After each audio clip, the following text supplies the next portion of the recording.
Hello guys, good morning. I-update natin ngayon guys yung tanim nating palay. Mahigit isang buwan na siya. Nagsawa yung palayan ngayon sa ulan.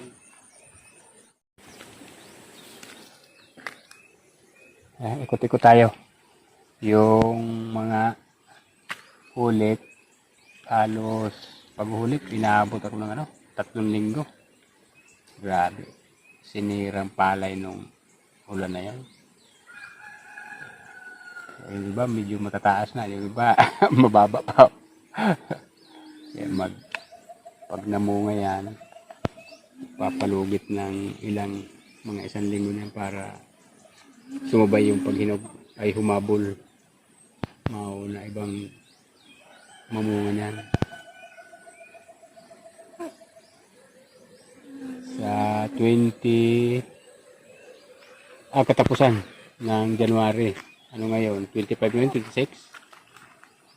Isang buwan kalahati na to. 2 buwan. Buntis na yan. Lapit na. Nakalibre na tayo sa pagbili ng bigas. Sawa ng Diyos, yung tira namin ng palay, meron pa naman. Sana umabot ng bago mag-anihan.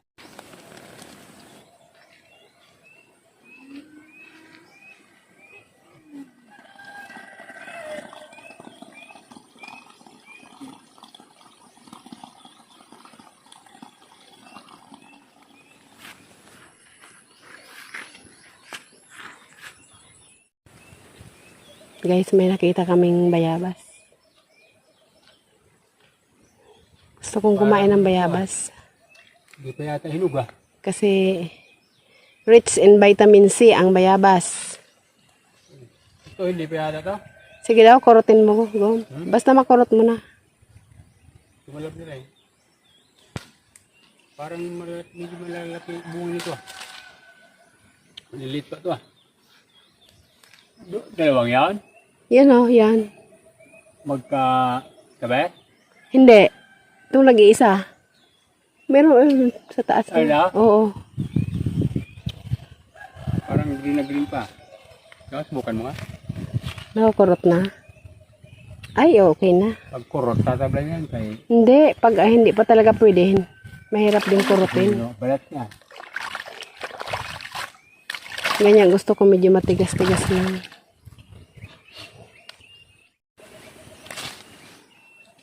Yung pa sa dulo. Ang bayabas Sabi niya. na. Ha?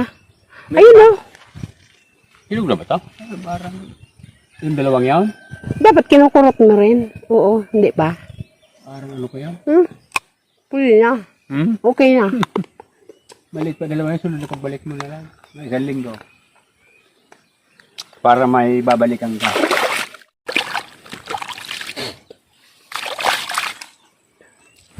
Yes, ah.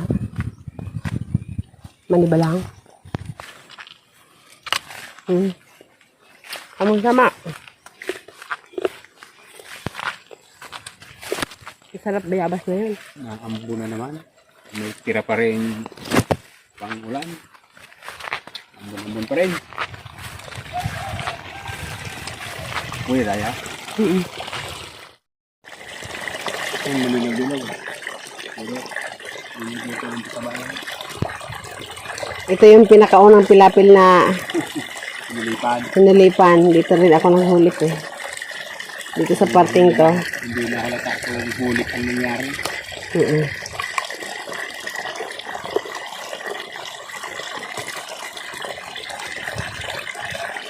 Maganda yung pang-spray namin sa damo. Kasi matagal talagang tumubo damo sa pilapil mismo. Ano ba yun? Ito, hindi to na spray. Nakalaan kay Jumbo yan. Para pag anihan, makapal na damo dyan, may makakain si Jumbo. Ano yan, uod? Buhay? Para may... Buhay? Itlog ng uod. Maliliit pa.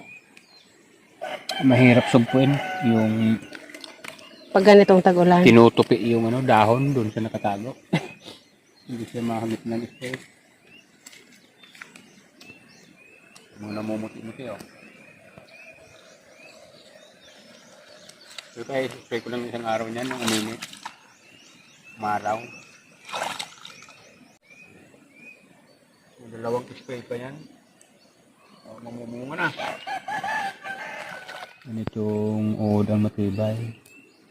Pinagdidikit niya yung, tinitiklop niya yung ano doon sa loob. O yan o, nandyan siya o. Ay, buhay. Uy, ang maliksi ah. Yan ang mahirap sugpuin. Nasa loob ng dahon ng palay, tinutupi niya.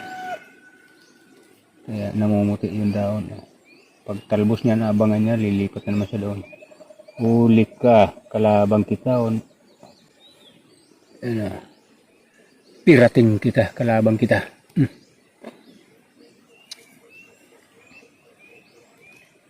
Linagyan ko na rin ng ano yan eh. Lason sa daga. Yun pang dito sa malapit sa bundok. Nyugan. Maraming daga. Daga pang ano ko rito. Kalaban. Piring daga.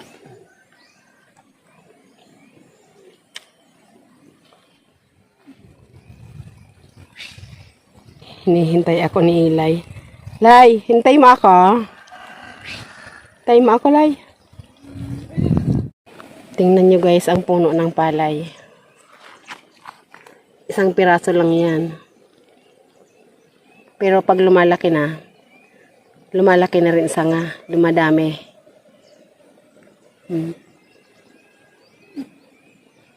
Nung naghulip kami, tag-iisa-isa lang yan. Pero ngayon, ang dami na nila. Ang lalapad na nila, di ba? Mahabo yan. Itong damunto ang ano, mahirap sugpuin ng herbicide. Maraming reserbang butil. Damunto. Ito ang sunod na tumutubo niya pag na-spray ng herbicide. Ito ang nipis-nipis lang ng damunto. Pero ito ang sunod na tumutubo. Marami sigurong bututong nakareserba. Manipis lang siya. Oh. Ito lagi dito natitira. Pero hindi naman yata nataas yan. Ano siya? Pag ganyan, hindi natatalunin damo niyan. Pag nakabungan, Hindi na siya matatalo ng damo. hindi na.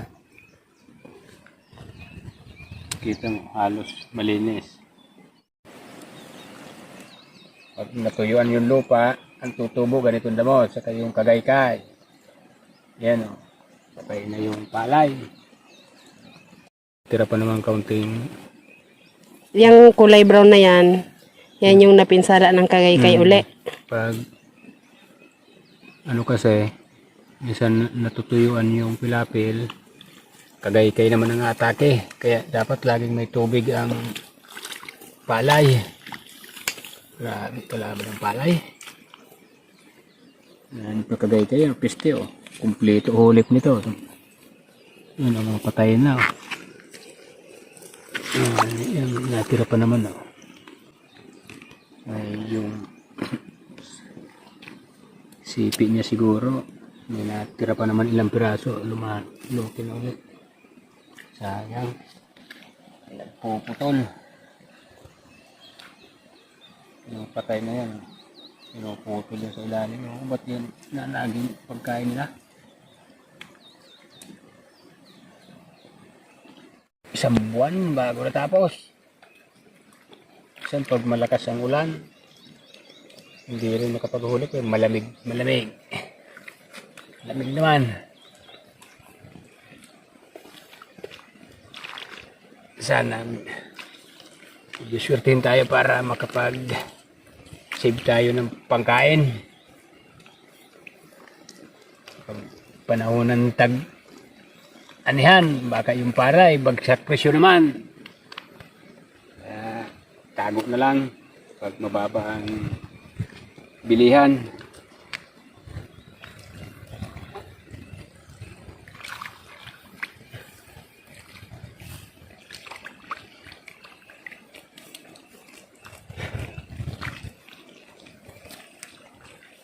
Bili tayo ng isang sako pampataba nito, Nems. Naku po, Rode. Pang ano, pang huling apply.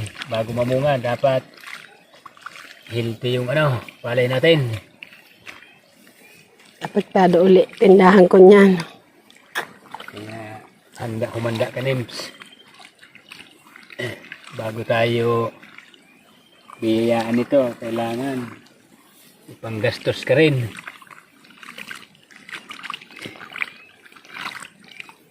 Dami na. Sana sure din tayo. Nakailang sako na tayong pataba. 3. Kulang-kulang 3 kay yung may kalahati pa kung tira dyan. Ay may, Oo. may kulang-kulang 3. Konti lang natira nung dating tirang kalahati dyan eh. Maganda mo kayo ha.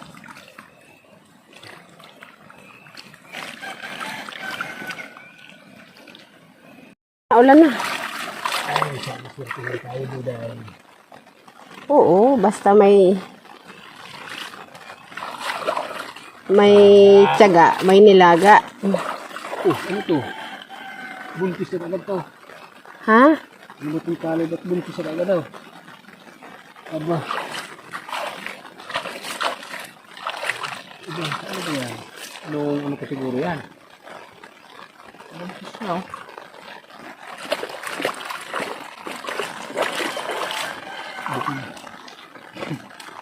Tayo na. Kaninang umaga, kaganda ng panahon. Biglang ulan na naman. Buti na lang kahapon, nakapaglaba ako ng kumot.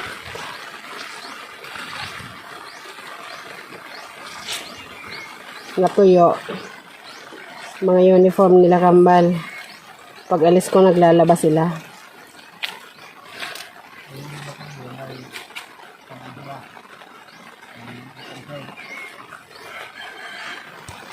Napakalinis pa ng pilapil. Ang gamit naming pamatay damo, magandang klase. Talagang hanggang sa pag-ani ko, konti lang damon yan. Yan guys, mga napinsala ng kagaykayan, no? Hanggang doon. Natutuyuan kasi ng tubig yan. Hanggang doon, halos lahat sa mga tabing pilapil, sa mga walang tubig. Halos na matay lahat. Kinakain ng kagaykay yung ubod niya.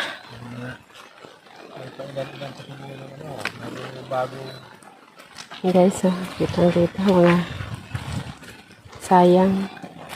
Marami din pala.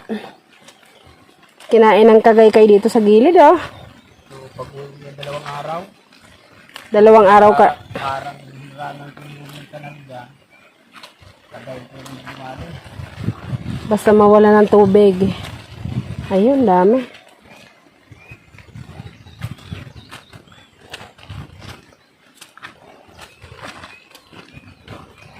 Ilang kilo na rin sana yan.